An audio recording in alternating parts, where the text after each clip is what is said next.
Muy buenas noches, somos la cita número 7, conformada por D'Angela Villano, Yuri Rojas, Michelle Salazar y quien les habla, Yuri Gil.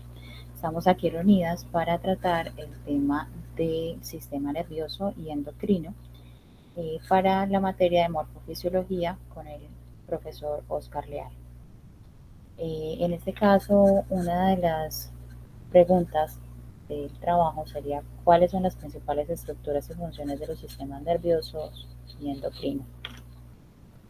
En cuanto al sistema nervioso, el sistema nervioso es el encargado de coordinar, controlar todas las funciones del cuerpo humano, dividido en sistema nervioso central. Este a su vez está conformado por cerebro y médula espinal, y periférico, que serían los nervios que conectan el cuerpo con el cerebro. El sistema nervioso es una red compleja de nervios, células y órganos que controlan y coordinan todas las funciones del cuerpo. Y pues de hecho el cerebro recibe señales sensoriales de la vista, del oído, del tacto y envía órdenes al cuerpo para realizar acciones como movernos, hablar o respirar. También regula funciones involuntarias como los latidos cardíacos, la digestión y gestionar emociones y pensamientos. También el sistema nervioso es el encargado de las respuestas rápidas. En cuanto a su estructura, podemos encontrar que el sistema nervioso está protegido por las meninges y por el líquido cefalorraquídeo. Este sistema nervioso está protegido por el cráneo y la columna vertebral y es el encargado de procesar y coordinar toda la información del cuerpo. A su vez, el sistema nervioso central está compuesto por el cerebro. El cerebro está protegido por los huesos del cráneo. El cerebro se divide en hemisferios centrales, los cuales son divididos en izquierdo y derecho, responsables tanto del lenguaje, de las emociones, el razonamiento y el control de los sentidos. Dentro del cerebro encontramos los lóbulos cerebrales. Cada lóbulo pues tiene funciones diferentes. El lóbulo frontal, que es el movimiento, razonamiento, planificación y emociones.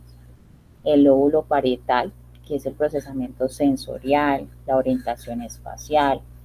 El lóbulo temporal sería la audición, la memoria y el lenguaje. Y el lóbulo occipital, que sería el procesamiento visual.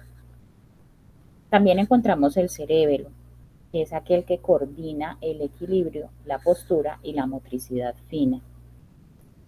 Encontramos también el tronco encefálico, es aquel que conecta el cerebro con la médula espinal, incluye el mesencéfalo, protuberancia y el bulbo raquídeo, y controla funciones vitales como la respiración, el ritmo cardíaco y los reflejos. Otra de sus partes sería la médula espinal, aquella que está protegida por vértebras, que son huesos que forman la columna vertebral. Es el conducto principal que conecta al cerebro con el resto del cuerpo. Contiene vías nerviosas para enviar señales motoras y recibir estímulos sensoriales. Encontramos también el sistema nervioso periférico. Es aquel que conecta el sistema nervioso central con el resto del cuerpo mediante nervios. Pero este se divide en sistema nervioso somático, sistema nervioso autónomo, sistema, bueno, tiene unas subdivisiones. El sistema nervioso somático es aquel que controla los movimientos voluntarios, por ejemplo, mover los brazos. También transmite información sensorial desde la piel, los músculos y los órganos del sistema nervioso central. El sistema nervioso autónomo, pues es aquel que regula las funciones involuntarias, como la respiración, la digestión y el ritmo cardíaco.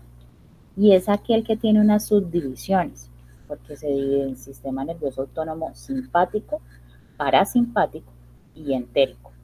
El simpático es aquel que activa la respuesta de lucha y huida en situaciones de estrés. El parasimpático es aquel que promueve el descanso y la recuperación del cuerpo. El entérico es aquel que controla las funciones del sistema digestivo. Otra de sus partes serían las neuronas, las cuales tienen una subdivisión que serían soma, que es el cuerpo celular donde se procesa la información, las dendritas, que son aquellas que reciben las señales de otras neuronas, y el axón es aquel que transmite señales eléctricas hacia otras células. Existen diferentes tipos de neuronas. Entre ellas están las sensoriales, que son aquellas que transmiten información desde los órganos sensoriales al sistema nervioso central. Las motoras, que llevan las órdenes desde el sistema nervioso central hacia los músculos. Las interneuronas, que conectan otras neuronas dentro del sistema nervioso central. Otra de las partes del sistema central serían las células gliales, aquellas que proporcionan soporte estructural y metabólico a las neuronas. También podemos encontrar los neurotransmisores, aquellos que permiten que las neuronas se comuniquen entre sí.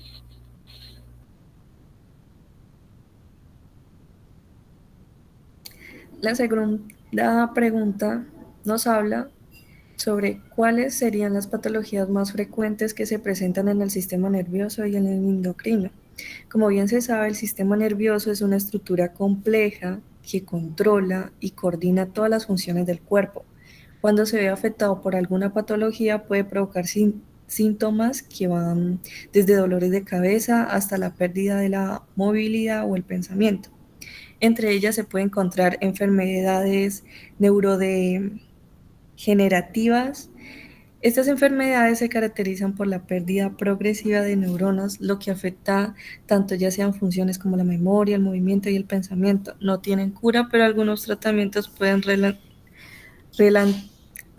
ralentizar su avance. Entre ellas se encuentra la enfermedad de Alzheimer, enfermedad del Parkinson y esclerosis múltiple. Y también la esclerosis lateral amiotrófica. Se halla también enfermedades vasculares del sistema nervioso. Estas patologías ocurren cuando la circulación sanguínea en el cerebro se ve interrumpida o dañada, lo que puede provocar la muerte de las neuronas. En este caso, pues se verían en un accidente cerebrovascular que puede estar dividida por dos tipos, que sería isquémico y hemorrágico. Y pues los síntomas incluyen pérdida de la fuerza en un lado del cuerpo, dificultad para hablar y visión borrosa. También está la aneurisma cerebral, la trombosis cerebral y también otras de las enfermedades infecciosas del sistema nervioso son causados por virus, bacterias o hongos que afectan el cerebro o la médula espinal. Entre ellas se encuentra la meningitis, la encefalitis, neurosífilis, entre más. Y otra de las enfermedades del sistema nervioso periférico afectan los nervios, que también conectan con el cerebro y la médula espinal con el resto del cuerpo, que serían la neuropatía diabética, el síndrome de Guillain-Barré y la neuralgia del trigemino también. Trastornos que se pueden hallar mediante el desarrollo genético son enfermedades que pues, afectan el desarrollo del sistema nervioso desde la infancia, como se puede ver en una epilepsia, parálisis cerebral y un síndrome de Tourette. Y para finalizar, pues también se encuentran trastornos funcionales del sistema nervioso, que son alteraciones en el funcionamiento del sistema nervioso sin una lesión estructural clara. Puede ser una migraña, insomnio crónico y trastorno de ansiedad.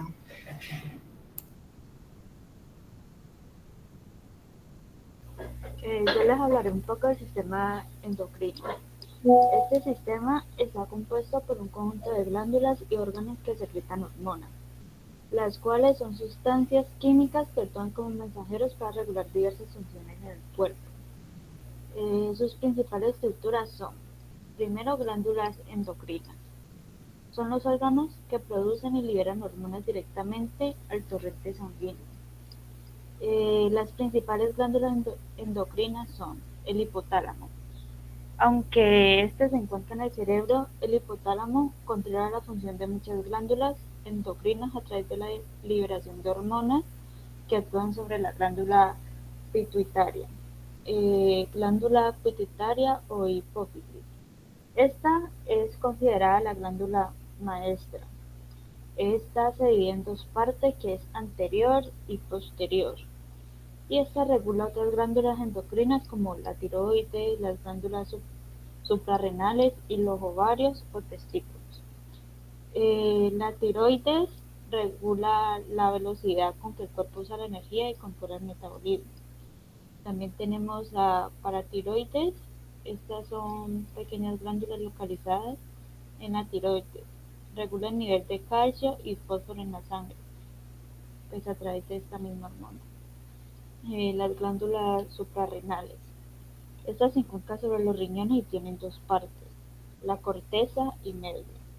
La corteza produce hormonas como cortisol y aldosterona, y la médula libera adrenalina y noradrenalina. También tenemos el páncreas, produce insulina y glucagón, que son esenciales para regular los niveles de glucosa en la sangre. Ovarios producen estrógenos y progesterona, pues que son hormonas clave para la reproducción femenina. Los testículos producen testosterona, que regula el desarrollo sexual y las características masculinas. Por último, tenemos las glándulas pineales, que estas están ubicadas en el cerebro. Producen melatonina, que regula el sueño y el ciclo circadiano. Eh, por, pues seguimos con las hormonas, que esta sería como la segunda principal. Estas son sustancias químicas producidas por las glándulas endocrinas. Cada hormona tiene un efecto específico en células u órganos del cuerpo. Las hormonas pueden ser proteínas, esteroides o derivados de aminoácidos. Las funciones del sistema endocrino, pues primero está como la regulación del metabolismo. Pues a través de la hormona de la tiroides, el sistema endocrino regula el ritmo de las reacciones químicas en el cuerpo, afectando la producción de energía y el uso de nutrientes. También controla el crecimiento y el desarrollo. Las hormonas como la de la pituitaria y las hormonas sexuales son claves en el crecimiento físico y en el desarrollo de las características sexuales secundarias. También regulación de la homeostasis. Ayuda a mantener un ambiente interno constante, como la temperatura corporal, los niveles de glucosa y agua, contribuyendo a la estabilidad interna del organismo. También regula pues el ciclo reproductivo. Las hormonas sexuales controlan la ovulación, la menstruación y el embarazo pues en las mujeres, así como la producción de esperma y la fusión sexual en el hombre. Como otra función tenemos como respuesta al estrés. Las glándulas suprarrenales producen hormonas como el cortisol y la adrenalina, que son fundamentales para las respuestas al estrés, ayudando al cuerpo a enfrentarse a situaciones de emergencia. También equilibrio de electrolitos y agua. Las hormonas como la aldosterona y la hormona antidiurética regulan el equilibrio de sodio, potasio y agua en el cuerpo, influyendo en la presión sanguínea y en el volumen de orina. También tiene un gran control del sueño. La glándula pineal produce melatonina, que regula los ciclos de sueño y vigilia. Y por último, pues el sistema endocrino desempeña un papel esencial en casi todos los aspectos de la fisiología del cuerpo, asegurando la regulación de los procesos corporales y pues los procesos corporales claves a través de la liberación de hormonas. La patología del sistema endocrino incluye 8 glándulas principales distribuidas por todo el organismo, como la glándula tiroidea, la hipófisis, la glándula suprarrenal y el páncreas. El sistema afecta al crecimiento y el desarrollo del metabolismo y la función sexual y el estado de ánimo. Entonces aquí podemos encontrar la diabetes tipo 1, es una enfermedad que tiene su origen en trastorno del sistema inmunitario y en este caso el páncreas no produce insulina suficiente para cubrir las necesidades del organismo. Diabetes tipo 2. La denomina diabetes de adulto. El problema es diferente ya que uno no produce un mecanismo conocido como resistencia a la insulina, es decir, que el organismo no es capaz de utilizar adecuadamente la insulina que produce. Es un problema muy relacionado con el sobrepeso, la obesidad y pues con la edad. Trastornos relacionados con la hormona del crecimiento. Esta hormona se produce en la hipófisis y está íntimamente relacionada con el crecimiento y el desarrollo del ser humano. De ahí hay un déficit hormonal, el crecimiento del niño será inferior a lo normal, mientras que el exceso puede determinar crecimiento excesivo, que esto lo decimos gigantismo. Hipertiroidismo se caracteriza por una presencia excesiva de hormonas tiroideas en la sangre. Puede ser una enfermedad con entidad propia o secundaria. Otras patologías, como sucede con la enfermedad de Graves en el caso de los niños, que es origen inmunitario y bloquea las glándulas tiroideas. Puede ser necesaria la extirpación de esta glándula o su inactivación mediante radioterapia o yodoterapia. Hipotiroidismo. En este caso, el problema es que no se producen suficientes hormonas tiroideas, lo que conlleva a un entenecimiento general del sistema metabólico, ocasionando una sensación continua de fatiga, hipotensión arterial, frecuencia cardíaca baja, sobrepeso. Se suele tratar administrando hormonas tiroideas para cubrir las necesidades del organismo. Insuficiencia suprarrenal. Se produce como las glándulas suprarrenales no producen la cantidad necesaria de corticosteroides, lo que genera sensación de fatiga, debilidad general, deshidratación, dolor abdominal y otros síntomas. Este trastorno ocurre cuando la corteza suprarrenal no produce suficientes corticosteroideos. También este caso de tratamiento de aporte exógeno de la hormona que hace falta. Pubertad precoz es más frecuente de lo que se cree y se produce porque la hipófisis se anticipa al momento en el que debe iniciar la producción de las hormonas que inducen la liberación de hormonas sexuales por parte de las gonadas, lo que implica que los cambios físicos asociados a la madurez sexual se producen antes de lo que cabría esperar. Sin embargo, con el tratamiento adecuado puede tener un desarrollo normal. Entonces ya aquí terminamos las patologías y eso es lo que podemos decir sobre el sistema nervioso y el sistema endocrino.